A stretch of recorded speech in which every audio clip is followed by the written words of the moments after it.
അതിലുണ്ട്. എണ്ണി നോക്കണ്ടല്ലോ അല്ലേ? വേണ്ട, കൃത്യമാണ്, മുഴുവനുമുണ്ട്. 77,334 രൂപ. Not bad. എൻ്റെ ഇന്നത്തെ സമ്പാദ്യം. Now give me your cash and cards. Give me your cash and cards.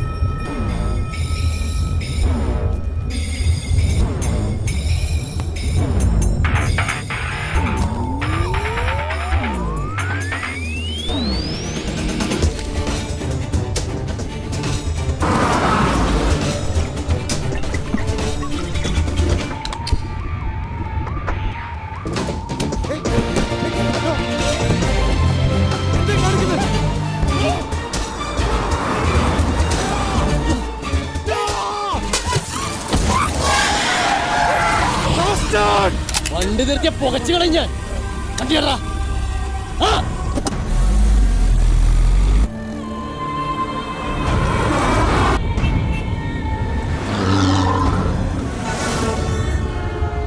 ഇത്രയും പണം ഒരുമിച്ച് കണ്ടപ്പോൾ എനിക്കൊരു ഇറിറ്റേഷനായിരുന്നു. ഇപ്പം ആശ്വാസമായി. വിളിച്ചു പറ, വരാൻ വൈകുന്നു. ആരെയെന്ന് വെച്ചാ.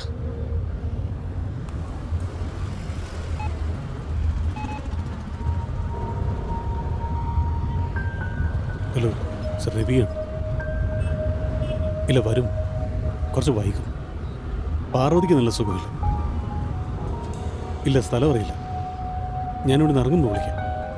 ആ, thank you sir.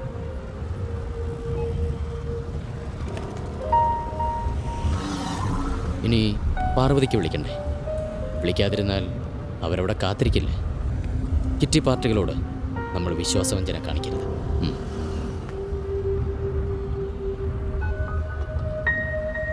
Hello Ancy, എനിക്കിന്ന് വരാൻ പറ്റുമെന്ന് തോന്നുന്നില്ല. ഞാൻ പറയാം, വിളിക്കാം. Okay, you carry on. സമയം എത്രയെന്ന് വല്ല ബോധമുണ്ടോ രണ്ടാൾക്ക്? നല്ല വിശപ്പില്ലേ?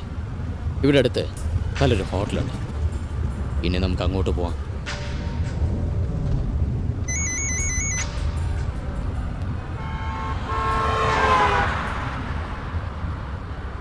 ഇനി മുന്നോട്ട് വണ്ടി പോവില്ല. ഇവിടെ നമുക്ക് നിർത്താം.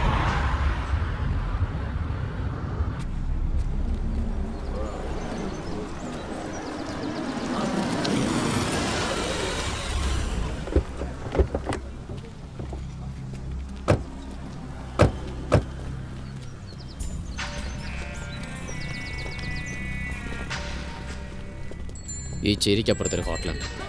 ഇവിടെയോ? ഈ സ്ഥലവും ഇവിടുത്തെ ജീവിതവും എന്നും കാണാൻ പറ്റുന്ന കാഴ്ചകളല്ലല്ലോ.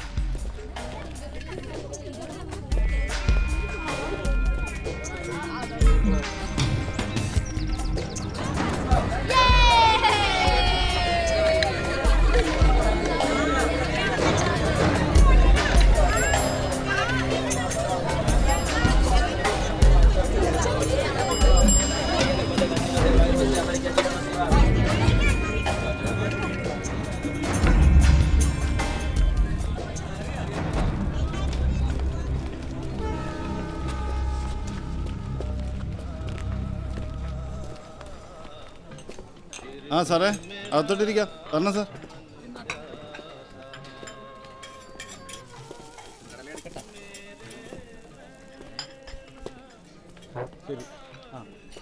ഇതാ ചായ.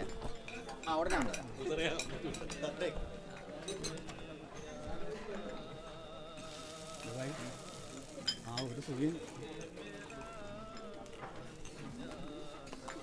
സാർ ഇവിടെ? ആ, എന്താ ഉള്ളത്? സാറിന് എന്താ കഴിക്കാൻ വേണ്ടെന്ന് വെച്ചാൽ പറഞ്ഞോ. ആ, ആന ഫ്രൈ ഉണ്ടോ? എന്താ സാർ? ആന ഫ്രൈ. അത് പിന്നെ സാർ മുള്ളമന്നിയോ? അതാ ചോദിച്ചത്, എന്താ ഉള്ളതെന്ന് വെച്ചാൽ പറയാൻ. സാർ മീനായിട്ട് എന്താ വേണ്ടെന്ന് വെച്ചാൽ പറഞ്ഞോ. കരിമീൻ, നെയ്മീൻ, കൂന്തല്. 5 മിനിറ്റ് പറയാം.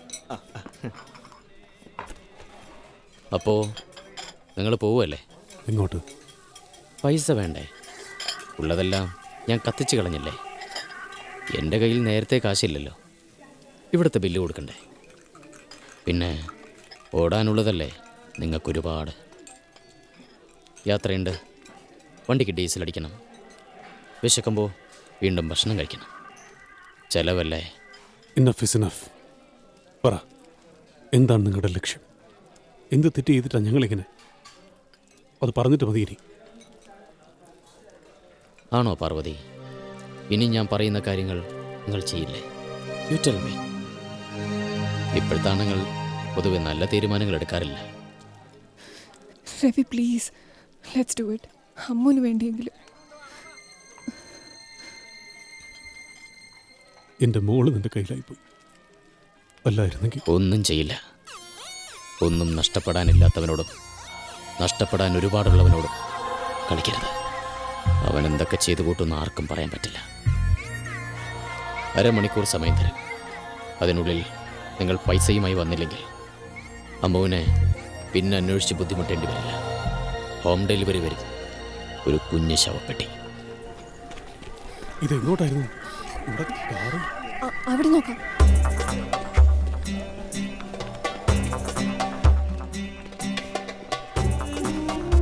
രവി, നമുക്ക് ആരെങ്കിലും വിളിച്ചാലോ? എങ്ങനെ വിളിക്കാനാ? എല്ലാ നമ്പറുകളും മൊബൈലല്ലേ. എനിക്കാണെങ്കിൽ കാണാതെ ഒരു നമ്പർ ഓർമ്മയില്ല. ഓഫീസിലെ പോലും അറിയില്ല. ഇനി അറിയാമെങ്കിൽ തന്നെ ആരെ വിളിക്കാൻ, ആരെ വിശ്വസിക്കും? പിന്നെ വിളിച്ചാൽ ആരെങ്കിലും എത്തിപ്പെടണ്ടേ ഇതുപോലത്തെ ഒരു സ്ഥലത്ത്? 20 മിനിറ്റിനകം നമുക്ക് ഈ വാച്ച് പണയം വെക്കാൻ നോക്കാം. ഈ പണയം എടുക്കുന്നതെങ്കിലും സോറി, ഈ പണയം വെക്കുന്ന സ്ഥലം ഏതെങ്കിലും. ഇതിലാരെ പണയം വെക്കാനാണ്? ഈ വാച്ചൊക്കെ വാച്ച് പണയം വെക്കാനാണ്. നീ എന്താ ആളെ മൊയന്താക്കി ഇറങ്ങിയിരിക്കുന്നതാണോ? ഇട്ടിരിക്കണ തുണിയും പണയത്തിനാ.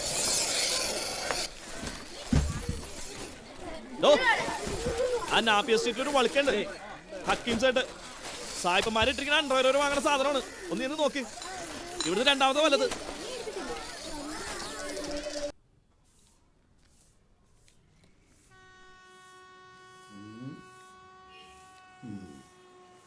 ഭൂകാരി പണ്ടൊക്കെ എന്ന് വെച്ചാൽ അത്ര പണ്ടൊന്നുമല്ല, ആൾക്കാർ ഇതിനെ വിളിച്ചിരുന്നത് BBL കാരി എന്നാണ്.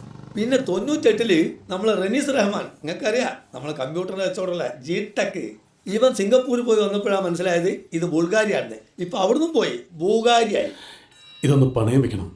അല്ല, ഇപ്പം നിങ്ങൾ ഏത് രാജ്യത്തപ്പോൾ ഉള്ളത്? ഇന്നത്തെ കാലത്ത് ആരെങ്കിലും വാച്ച് പണയത്തിനെടുക്കുമോ? പണ്ട് സീക്കോ റേക്കോക്കെ ആണെങ്കിൽ അക്കാലത്ത് അത് ശരി. ഒറിജിനലാണത്. ഈ ഇരിക്കുന്ന ഹക്കീം ചേട്ടൻ ഇവിടെ ഡ്യൂപ്ലിക്കേറ്റ് കിട്ടാനുണ്ട്. Made in Beypore. അപ്പോഴാണ് ഒരു ഭൂകാരി. പൊന്നാണെങ്കിലും പൊരുളാണെങ്കിലും ഇതാ ഇങ്ങനെ ഉള്ളം കയ്യിൽ എടുത്ത് വെച്ചാൽ ഇൻ്റെ ഞരമ്പുകൾ പറയും, മോനെ ഹക്കീമേ പുന്നാര മുത്തേ അത് ഒറിജിനലാണെന്ന്. അല്ലെങ്കിൽ എടാ ഹക്കീമേ പഹയ അത് ഡ്യൂപ്ലിക്കേറ്റ് ആണെന്നും. നിങ്ങൾക്കറിയോ, ഇവിടെ തൃശ്ശൂരടുത്ത് പെരുമ്പിലാവിൽ ഒരു അബ്ദുൽ കരീം ഹാജി ഉണ്ട്. മൂപ്പര് താന്നൂർന്ന് ഒരു 5-8 കൊല്ലപ്പിള്ളേരും കൂട്ടിയിട്ട് മലേഷ്യയിൽ പോയി വാച്ച് ഉണ്ടാക്കാൻ പഠിപ്പിച്ച് നമ്മളിവിടുത്തെ ടൈറ്റാനിയം സിറ്റീസിൻ്റെയും ഡ്യൂപ്ലിക്കേറ്റ് ഉണ്ടാക്കിയിട്ട് അവർ ഷോറൂമിൽ തന്നെ വെക്കലാ പരിപാടി. ഈ കൊച്ചിയിൽ ഒരുപാട് ആൾക്കാർ അതും കെട്ടി സുജായിമാരായി നടക്കുന്നുണ്ട്. ഇപ്പം തെക്കന്മാരെ പണി ഇമാതിരി ഐറ്റംസിൻ്റെ അച്ചുണ്ടാക്കലാ. കൽക്കപ്പന്മാരല്ലേ ടാക്യോറിൻ്റെ വാച്ചൊക്കെ ഇപ്പോൾ കൊച്ചിയിൽ ഇറങ്ങുന്നത്. ശരി, പണയം വേണ്ട. എന്ത് വില തരും? ഒരു 6000 ഉറുപ്പ്യക്കാണ് ഈ കബൂൽ. 6000 രൂപയോ? 1 ലക്ഷം രൂപ ഉണ്ടതിന്? ഇതിൻ്റെ വിലയൊന്നും നിങ്ങളിന്നെ പഠിപ്പിക്കണ്ട. പഴകിടയിലനുസരിച്ച് വില കൂടാണ്ട് ഭൂമിയൊന്നും അല്ലല്ലോ. ഏൻ്റെയും മുന്തി ഐറ്റൻ്റെ പത്തായത്തിലുണ്ട്. കാണുങ്ങൾക്ക് ഭൂകാരിൻ്റെ ഡയഗണോ സീരീസ്. നല്ല 6000 രൂപ എന്നൊക്കെ പറഞ്ഞാൽ